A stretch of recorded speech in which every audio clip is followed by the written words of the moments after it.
আসসালামু আলাইকুম।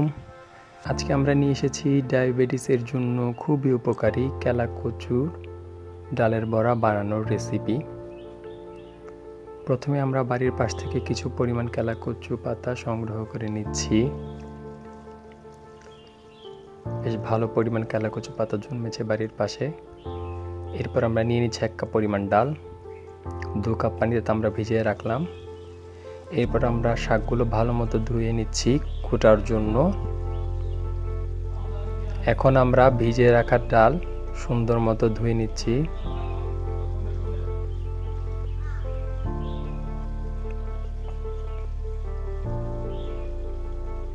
ডালটা ভালো মতো ধোয়ার পর আমরা 1 থেকে 1.5 মিনিট ডালটা ব্লেন্ড করে নিচ্ছি। ভিজিয়ে রাখার ফলে সহজে ব্লেন্ড হয়ে গেল। এখন আমরা কুটে রাখা শাকের সাথে মেশাচ্ছি ডাল।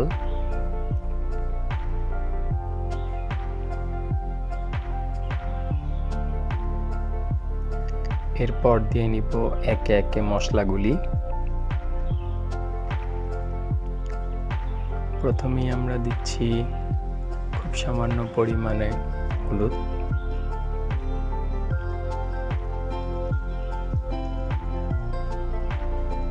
পর দিয়ে নিচ্ছি কিছুটা গুঁড়ো মরিচ, দিয়ে দিচ্ছি কিছুটা ধনিয়ার গুঁড়া,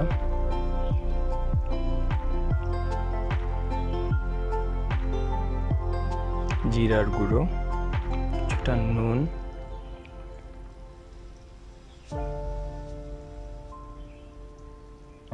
আদা এবং রসুন বাটা,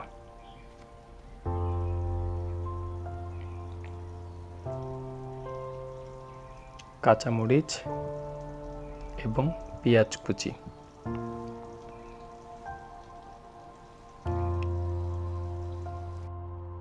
এবার আমরা ডাল এবং শাকগুলোকে ভালোভাবে হাত দিয়ে মিশিয়ে নিব।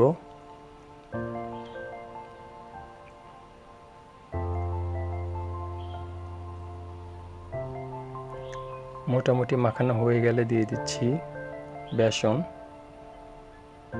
এরপর আবার কিছুক্ষণ ভালোভাবে মিশিয়ে নেব। এরপর হাতের সাহায্যে পেঁয়াজুর মতো সাইজ করে নিয়ে গরম তেলে ছেড়ে দিব।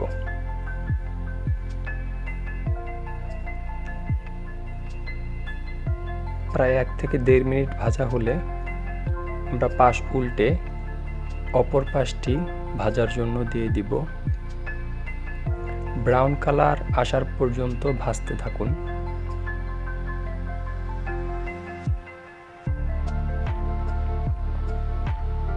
প্রায় 5 থেকে 10 মিনিট উল্টে পাল্টে ভালো মতো ভেজে নিন।